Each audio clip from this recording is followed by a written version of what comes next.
Amish and you wanna be in the know, tune to the Sarah Price Show.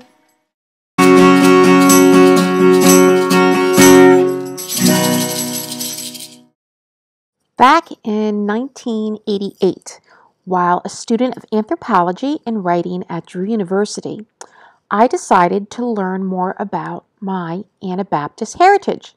I was always fascinated with both the culture and the religion of the Amish, which, as you may know, was branched off of the Mennonite religion in the 1600s. I can't remember how many weekends I spent in Lancaster, parking my car on the side of a road, walking along the winding country roads, sometimes sitting for hours on a hill and studying the farms. This was obviously before the days of laptops or cell phones, so I had to take notes by hand in a little bound book, sometimes even drawing pictures, so that I would remember what I saw when I returned home. But I'm sure it won't surprise you when I tell you that wasn't enough for me. Observing the farms and lifestyle from the top of the hill didn't satisfy my desire to learn more. So I drove around and spoke to different storekeepers and merchants, trying to find a family that might let me stay with them. They pointed me in the direction of the owner of a local newspaper, where I contacted him from a payphone and asking if he had any leads of an Amish family that might let me stay with them. To this day, I will never forget what he said to me. He laughed. He laughed and said, "You'll never find an Amish family that will let you stay on their farm. For not only are you an Englisher, you're also a female."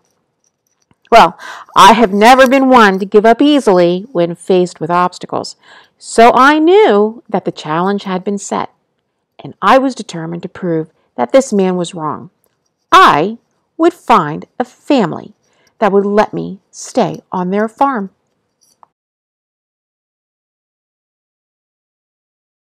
It took a while, but I finally heard of a family that had an apartment over a horse shed that they were willing to rent to an Englisher. When I arrived on the farm and met the farmer, we talked for a few minutes. It didn't take him long to assess my character and decide that I could rent the apartment. With a quick handshake, I had found my spot, a place to hang my bonnet, if you will, and so began my adventures on that farm. My experiences living in that apartment are the foundation for my book, Fields of Corn. It was also the foundation for my awe and respect for both the culture and the religion of the Amish communities. Today, over 25 years later, I know that God led me to that farm for a reason. Over the years, I have seen infants grow up, join the church, get married, and have their own babies. I have met new people, and I have also, unfortunately, seen many continue on their journey home. Despite being told that I could never do something, I persevered and I had faith that God would guide me if it was meant to be. I have to confess that it's very humbling to be accepted by an Amish community, and it is something that I treasure as a great blessing, a gift from God. I am pleased that I have been able to share my experiences and knowledge, first-hand knowledge, with my readers throughout the world. I hope you will enjoy reading Fields of Corn, as well as the other books in the Amish of Lancaster series, as much as I enjoyed writing them. Well, until next time, I pray that God continues to bless you and keep you well, and I sure do hope to see you on Facebook.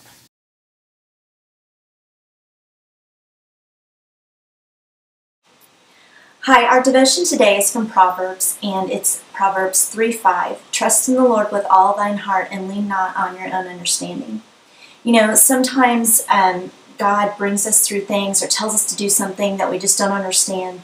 And we may be real happy in the place that we are and we don't understand why He's asking us to change, or it may be something really new that He's asking us to do and we're afraid and we just don't know what to do. But the thing that we need to remember is that we just have to trust. We can't always rely on our feelings or our emotions or even what other people tell us. Sometimes people come against us and say, you know, you shouldn't do that because this or that will happen. But if God is telling us to do something, we can trust that He isn't going to take us somewhere that's going to hurt us and that He has only good things in store for us. And so just put your trust and your faith in Him and great things will happen.